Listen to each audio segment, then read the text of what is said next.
Hello and welcome to all the students. Today we'll start the chapter number 9 of General Science, that is a disaster management. Yes. Here we'll study about some disasters and how to manage the disasters like earthquake, then fire, how earthquake occurs, what are the reasons and how to manage. Then landslides, fire, types of fires and some main points for disaster relief or planning. So in disaster management, first we'll study about the meaning of disaster. Last year we have introduced various natural calamities or disasters. This year also we are going to study the importance of managing disasters and natural calamities. So first let us study what is meant by disaster. What is called disaster? Do you know? Remember, disaster, any occurrence that causes damage, ecological disruption, loss of human life, deterioration of health and health services on a scale sufficient to warrant an extraordinary response from outside the affected community or area. That is a disaster. It may be a artificial or natural. So disasters are various types. So disasters means sudden vibration on the earth, sudden change, yes, occurs that damage ecological or total disturbance.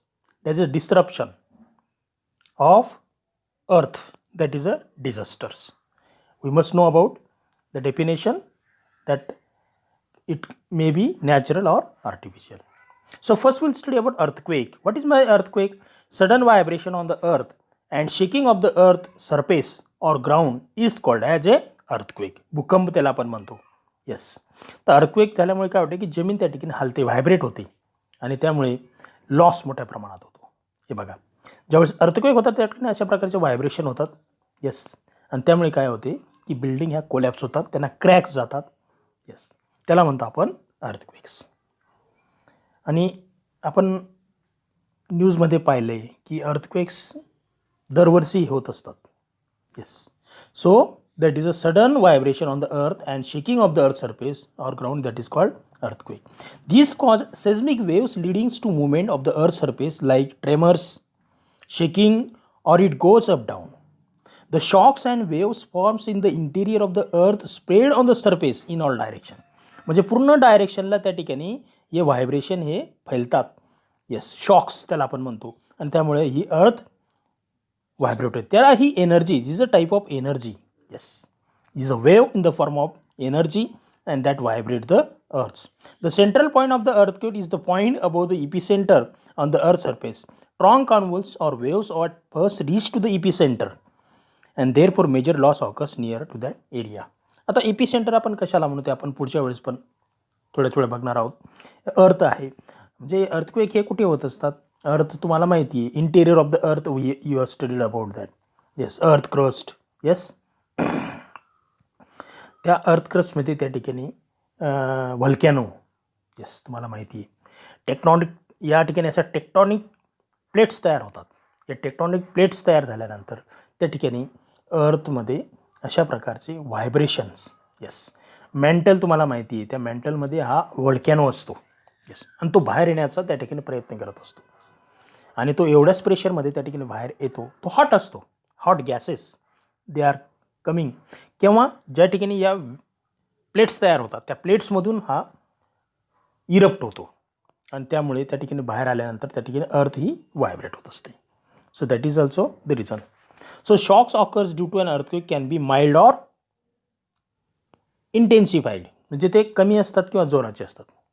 Yes, on the earth mild earthquake occurs in a larger number than in intensified or runners.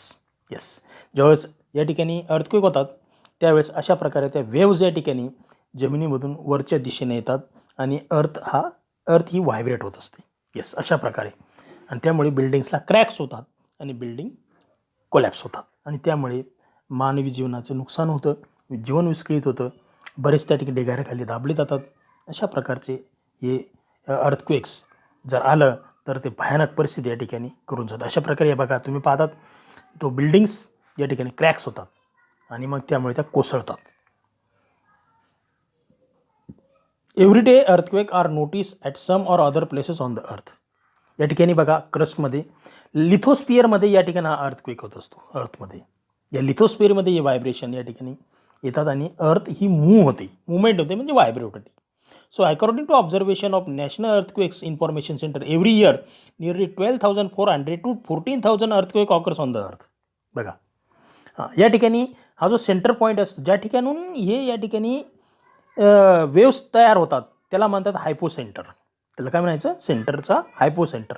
आणि त्याच्यापासून सरळ तुम्ही त्या ठिकाणी जर समजा आपण radius जसं सर्कलवर टाकतो त्या पॉईंटला ज्यापर्यंत ते येतात येस तो सेंटर पॉईंट त्या ठिकाणी ज्या ठिकाणी त्या फैलतात त्याला म्हणतात इपी सेंटर. आलं लक्षात?